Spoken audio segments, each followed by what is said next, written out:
Makanan warisan telah menjadi identiti sesuatu kaum kerana keistimewaannya yang disukai bukan sahaja kerana rasa dan tekstur, tetapi juga aromanya yang membangkitkan selera.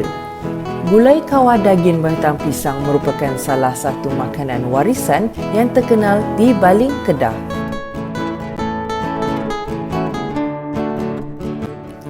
Baling merupakan salah sebuah daerah daripada kesebelasan daerah di negeri Kedah Darul Aman.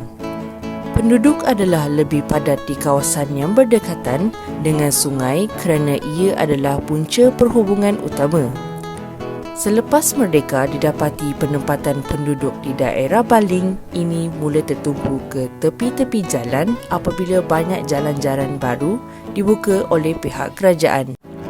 Sedikit sejarah berkaitan dengan gulai kawah daging batang pisang iaitu ia dicipta kerana ketersediaan pertanian pokok pisang yang banyak di Baling, Kedah, terutamanya kawasan luar bandar. Maka, penduduk kampung dari zaman dahulu lagi telah menggunakan pokok pisang atau lebih khusus lagi batang pisang untuk makanan warisan ini. Gulai daging batang pisang adalah antara masakan kampung yang masih popular terutamanya di majlis kenduri kahwin. Menghadiri kenduri kahwin di rumah saudara di Kampung 100, Baling baru-baru ini, hati bagai dironta-ronta menyibau betapa meriah dan seronoknya majlis perkahwinan di kampung dahulu, penuh dengan tradisi dan semangat gotong royong. Gadis rapi dengan inai merah.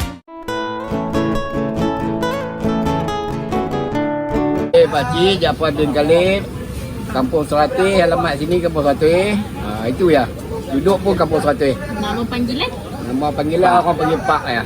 Tok Pak. Saya Azhar bin Ahmad. Nama gelaran Tok Ad. Alamat Kampung Serati. Dalam video ini, Encik Azhar akan menunjukkan kita cara-cara untuk mengambil umbut pisang. Pertama, batang pisang dipotong di bahagian tengah.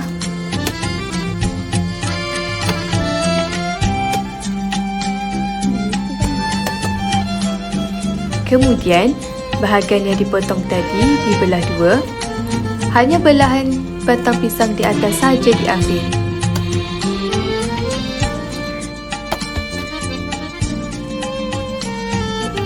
Ketiga, bahagian batang pisang yang dipotong tadi dibelah dan dibuang bahagian kulit luar berwarna coklat kehitaman selapis demi selapis.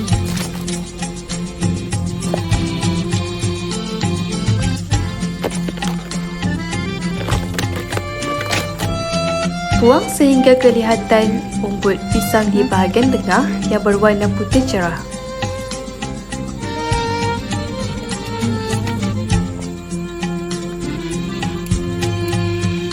Antara alatan-alatan yang digunakan adalah seperti berikut: kolok atau parang, gas, tungku besi, kawah besi dan senduk besi. Bahan-bahan yang digunakan adalah seperti bawang putih dan bawang merah, bunga cengkeh, bunga lawang dan kayu manis, rempah daging, santan, umbut pisang, asam keping, serai, jintan manis dan jintan putih, daun kari, daging lembu, perasa, kerisik, halia dan juga garam.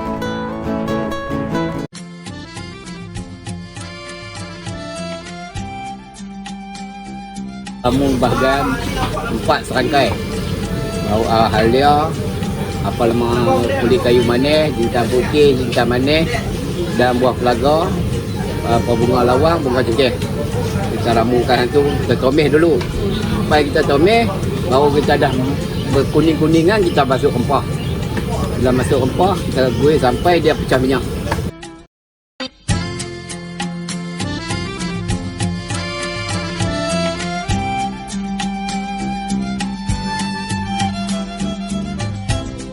Seterusnya, masukkan daging yang dipotong mengikut saiz yang bersesuaian. Kemudian, tambahkan bahan yang telah dikisar seperti bawang merah, bawang besar, halia, lengkuas dan serai. Apabila daging telah menjadi empuk atau lembut, masukkan batang pisang. Akhir sekali, barulah masukkan santan, kerisik dan garam setelah daging dan batang pisang telah sekata dengan bahan-bahan yang lain. Gulai daging batang pisang telah pun siap dan sedia untuk dihidangkan.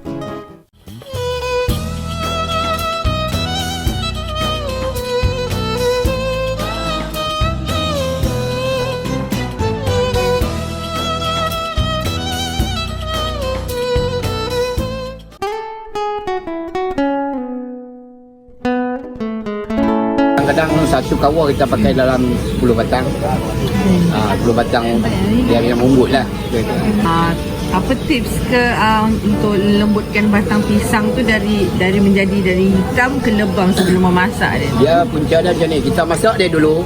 Sehingga dia lembut kita boleh rasa. Jangan kita tak rasa. Bila kita tak rasa dia nanti keras. Ada agak-agak kita dah masak dalam setengah jam. Lembut macam-macam. Tengok kalau lepas potong tu kan, berapa lama lepas simpan. Macam simpan tu sebenarnya tak mau bagi hitam kan kadang-kadang kan. Dia punca dia macam ni. Dia potong dia balut dengan kunyit. Bila balut dengan kunyit dia tak melekat dia punya ramu dia tu. Bila duduk dalam tu kita tak basuh lagi. Dekat nak masak kita ambil basuh baru dia ni. Dia tak hitam.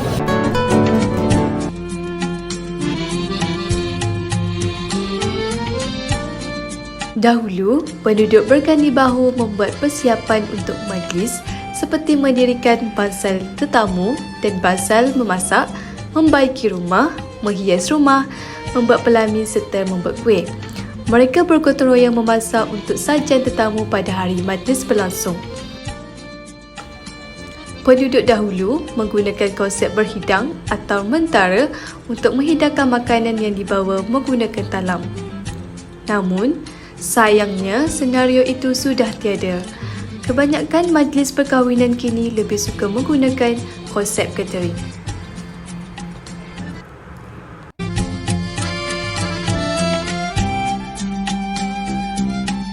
Seiring dengan peredaran masa, gulai batang pisang ini turut tidak ketinggalan.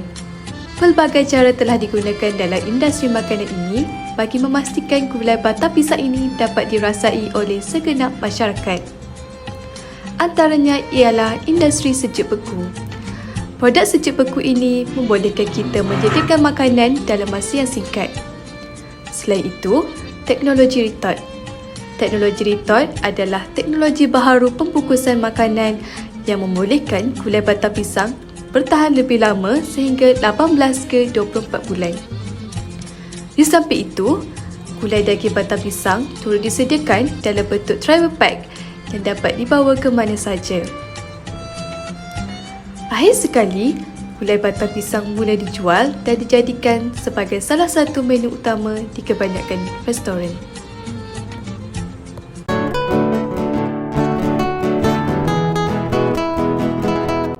Antara strategi memartabatkan makanan warisan di negara ini adalah mengadakan pertandingan memasak. Pertandingan memasak dapat memperlihatkan kemahiran memasak para peserta serta dalam mencipta sajian masakan rumah.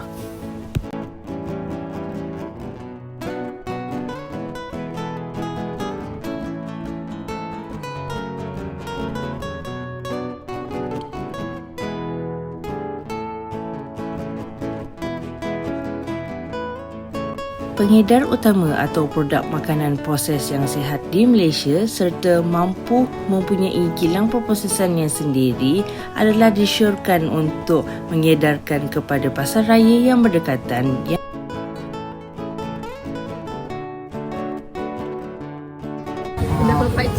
Pendapat Pakcik Azhar macam mana pula? Tempat saya pun sama lah. Apakah harapan Pakcik untuk generasi muda pada zaman sekarang ni agar warisan negara kita makanan ni tidak ketinggalan zaman? Okey, lah macam ni. pemuda dia ramai sini. Kita ada orang. Kita nak bagi pemuda jadi tukang masak lama. Esok lapis kami dah tak ada. Kita nak lapis pemuda pula masak di sini. Ganti kami yang tua esok ni. Nak kekalkan warisan tu lah. Memang warisan lah kita nak. Macam